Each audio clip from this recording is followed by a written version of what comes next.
Hi guys, welcome back to my channel. So today we will be learning about adverb कि adverb क्या होते हैं. Adverb को हिंदी में क्रिया विशेषण बोलते हैं. तो चलिए let's start the class. तो जैसे आप देख सकते हो कि adverb is the part of speech that provides the additional information about some verb and adjective. तो एडवर्ब एक पार्ट ऑफ स्पीच होता है. पार्ट ऑफ स्पीच में बहुत सी चीज़ें आती हैं. नाउन्स आते हैं, प्रोनाउंस आते हैं, क्लॉजेज आते हैं, फ्रेज आते हैं, बहुत सी चीज़ें. उनमें से एक एडवर्ब भी होता है दैट प्रोवाइड्स, जो हमें बताता है द एडिशनल इन्फॉर्मेशन, देता है हमें एक एडिशनल इन्फॉर्मेशन. किसके बारे में? कोई वर्ब या फिर कोई एडजेक्टिव के बारे में. क्रिया की विशेषता बताने वाले शब्द को क्रिया विशेषण कहते हैं. तो उसी का मतलब ये था. जैसे एग्जाम्पल, आशा सिंग्स वेल. आशा अच्छा गाती है. तो अगर हमने इसमें एडवर्ब ना यूज़ किया होता तो हमें बस आशा सिंग्स कि आशा गाती है, लेकिन उस सेंटेंस को हमें और अच्छा बनाने के लिए कि आशा कैसा गाती है, उसके लिए हमें पता लगाने के लिए आपको एडवर्ब की ज़रूरत पड़ी, जो कि ऑफकोर्स आप देख सकते हो कि एक वर्ब के जस्ट पीछे लगा हुआ है, राइट. तो वर्ब को बता रहा है कैसा गाती है, बहुत अच्छा गाती है. She sings well. Okay. Holi will be celebrated tomorrow. अब ये हमें बता रहे हैं कि होली किस दिन सेलिब्रेट होगी. टुमारो यानी कि एक दिन छोड़ के दूसरे दिन. होली कल मनाई जाएगी. ठीक है. तो कब मनाई जाएगी, तो हमें पता चला कि वो सेलिब्रेट होगी tomorrow. Okay. He has gone above. वह ऊपर गया है. तो वो कहाँ गया है? ही हैज़ गॉन ये होता, लेकिन क्रिया के वो बताया उसने कि कहाँ गया है, वो ऊपर गया है. Let him study a little. उसे अभी थोड़ा पढ़ने दो. तो उसको कितना पढ़ने दो? थोड़ा पढ़ने दो. ओके.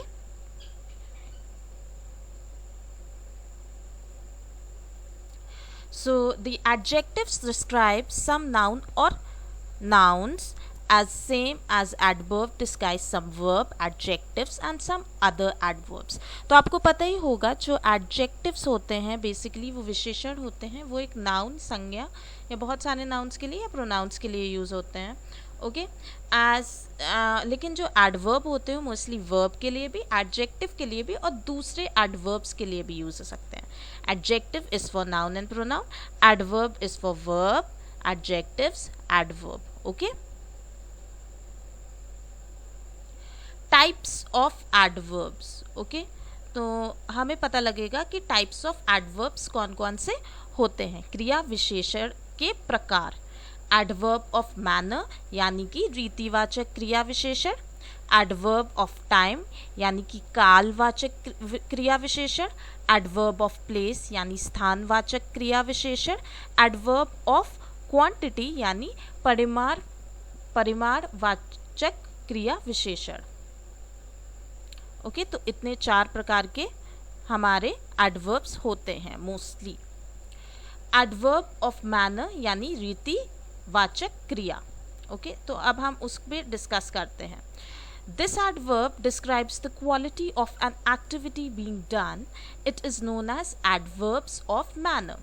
रीतिवाचक क्रिया विशेषण से यह पता चलता है कि काम किस प्रकार से हुआ, उस रीतिवाचक क्रिया विशेषण कहते हैं. तो हमारा कैसे काम हुआ, किस मैनर में हुआ, ऑफ कोर्स, तो ये हमें पता चलता है एडवर्ब ऑफ मैनर से.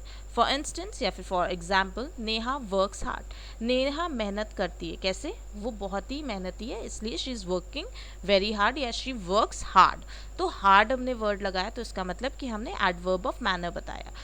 Right clearly on notebook. तो हमने बोला कि कैसा लिखना है आपको, आपको बहुत ही स्पष्ट रूप से लिखना है.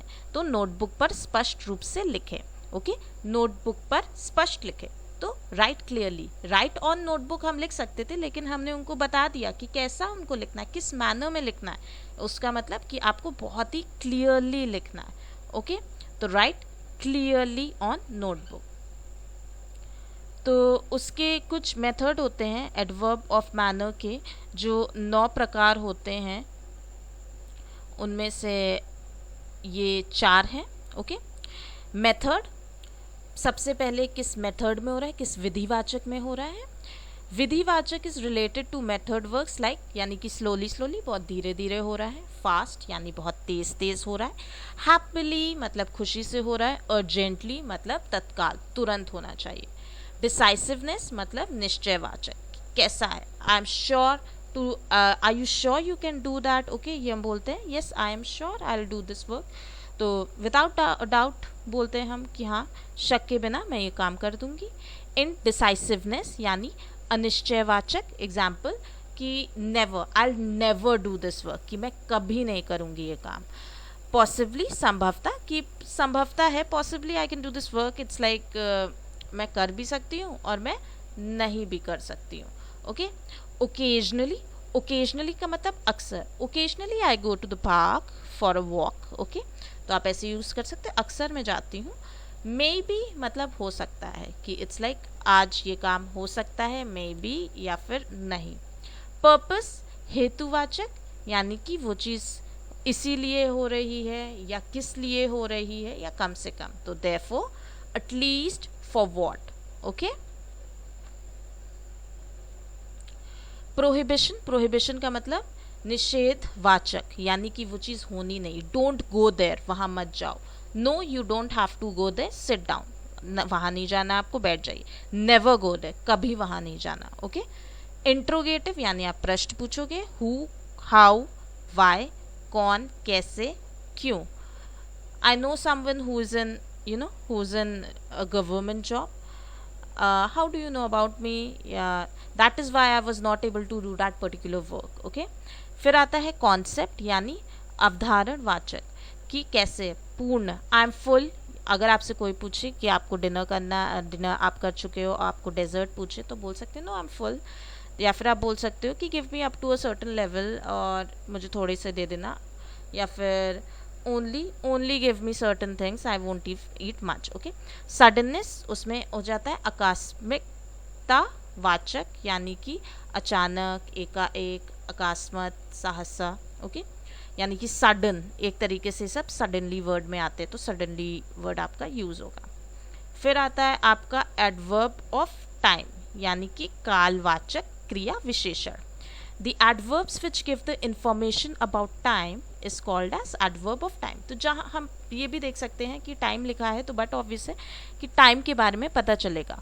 कालवाचक क्रिया विशेषण से यह पता चलता है कि काम किस समय हो रहा है, उस कालवाचक क्रिया विशेषण कहते हैं। तो बेसिकली आप देख सकते हो कि जो एडवर्ब ऑफ टाइम होता है वो क्या होता है, जिसमें आपको पता चलता है कि कैसे क्रिया का कौन सा टाइम था, किस समय वो हुई।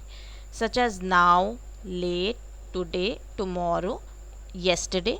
नाउ को बोलते हैं अब, लेट को बोलते हैं देर से, आज को बोलते हैं टुडे, कल को बोलते हैं टुमारो, और बीते हुए कल को हम बोलते हैं yesterday. For example, I am going to school now, अब मैं स्कूल के लिए जा रहा हूँ। तो मैंने बताया कि मैं अभी जा रहा हूँ, नाउ, नाउ मतलब इसी वक्त जा रहा हूँ। ही अराइव्स लेट फ्रॉम ऑफिस, वह कार्यालय से देर से आता है। तो हमने बताया वो कैसे आता है, वो लेट तरीके से आता है, ओके। फिर आता है आपका एडवर्ब ऑफ टाइम, भी तीन तरीके से डिवाइड हो सकता है। पॉइंट यानी कि उस टाइम को आपने बताया, काल बिंदुवाचक, ठीक है, जैसे कि टुडे यानी कि आज, today I went to market, okay. Yesterday, तो आप येस्टरडे का लिख सकते हो कि yesterday I went to the market, right. And then now मतलब अभी, I am going to the market now, मैं अभी मार्केट जा रहा हूँ। या फिर कल, I will go to the market tomorrow, कि मैं कल जाऊँगी। And then I will have some food, कि उसके बाद मैं फूड ले लूँगी जब मैं फूड खाऊँगी। And I will go to the market when it will not rain, तो मैं मार्केट तब जाऊँगी, मैं मार्केट तभी जाऊंगी जब रेन नहीं हो रही होगी, ओके। ड्यूरेशन की अवधिवाचक, यानी कि nowadays, okay, nowadays या nowadays. All through night I was studying, हम ये बोल सकते हैं। I always study at night, okay. Frequency बारंबारता वाचक, यानी कि ईच डे, हर दिन। I have an apple, each day I go to market, या फिर I have apple daily I have this habit of eating apple, या फिर every day I eat an Apple, या every year I go to my friend's house for Christmas Eve, okay. अब आता है आपका adverb of place यानी कि स्थानवाचक क्रिया विशेषण. The adverb which gives the information about place is called as the adverb of place. तो जो हमें स्थान की सचित कहते हैं उन्हें हम स्थानवाचक क्रिया विशेषण कहते हैं. स्थान के बारे में बताएंगे यानी कि ऊपर, नीचे, अंदर, बाहर, अप, डाउन, इन, आउट, यानी कि अपवर्ड्स, डाउनवर्ड्स, इनवर्ड्स, आउटवर्ड्स. इतना ध्यान रखिए कि ये प्रपोजिशंस नहीं है, ये हमारे क्या है एडवर्ब ऑफ प्लेस, ये ध्यान रखना है. उसमें हम अप के साथ स्टेयर्स या अप के साथ कुछ ही इज गोइंग अप, तो एक तरीके से हम ये दिखाते हैं कि ये एडवर्ब ऑफ प्लेस है. किड्स आर प्लेइंग अपस्टेयर्स, बच्चे ऊपर खेल रहे हैं. नीमा इज गोइंग आउटसाइड, यानी नीमा बाहर जा रही है. तो आउटसाइड, अपस्टेयर्स, ये सब क्या हुआ एडवर्ब ऑफ प्लेस हुआ. ओके फिर इसको दो कैटेगरी में डिवाइड किया गया है एडवर्ब ऑफ प्लेस को. पोजीशन बताना कि नियर बाय आसपास है, एवरीवेयर हर जगह है, अक्रॉस चारों ओर है, बिहाइंड यानी पीछे, अहेड मतलब आगे, डायरेक्शन दिशा बताना, अक्रॉस ईच अदर आसपास, बिलो नीचे, राइट यानी दाएं, लेफ्ट यानी बाएं, हेयर एंड देयर. फिर आता है हमारा एडवर्ब ऑफ क्वांटिटी यानी परिमाणवाचक क्रिया विशेषण. Okay the adverbs which give the information about quantity is called as the adverb of place. तो परिमाणवाचक क्रिया विशेषण में परिमाण को सचित करते हैं उसे स्थानवाचक क्रिया विशेषण कहते हैं. यानी हम बताएंगे कितना एक तरीके से परिमाण हुआ है. Okay such as more,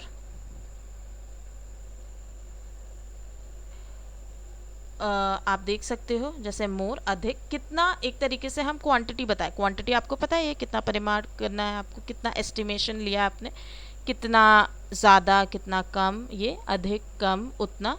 we should eat that much which can be digested, उतना खाना चाहिए जितना पच जाए. तो इसमें देखिए डैट मच ये लिखा है आपका ना, डैट मच उतना ही खाओ जितना आपको डाइजेशन कर ले, वरना आपको कॉन्स्टिपेशन हो जाएगा या फिर कुछ भी हो जाएगा.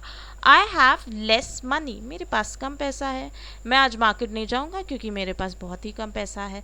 ओके तो लेस आपने इसलिए यूज़ किया. अब ये भी 5 तरीकों में डिवाइड है, यानी कि अधिकतावाचक यानी एक्सेस में, जैसे एक्सट्रीम आप बोलते हो ना कि इट इज़ एक्सट्रीमली कोल्ड या एक्सट्रीमली हॉट, तो यानी चरम सीमा पे हो गया है. अबंडेंस मतलब प्रचुर मात्रा में, बहुत ही ज़्यादा. मोर का मतलब अधिक. न्यूनतावाचक मतलब मिनिमल, लिटिल, लेस जब भी ये लिखते हैं. Give me little food, okay, give me water in less quantity.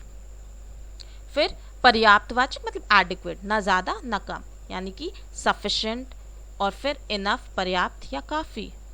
तुलनावाचक आप कंपैरिजन करते हो तब, okay, as compare to this, as compare to that. श्रेणीवाचक मतलब little by little, give me the water little by little, और please come through the line one by one. Okay आप ये ऐसे जब यूज़ करते हो तो फिर ये होता है कि आप कैटेगरी डिसाइड कर रहे हो या श्रेणी कर रहे हो. Okay so thank you everyone for watching the video, और आई होप आपको एडवर्ब्स क्लियरली समझ में आ गए होंगे. If you really like the video then please do give a thumbs up, like, share and subscribe to my channel for more videos, and thank you very much.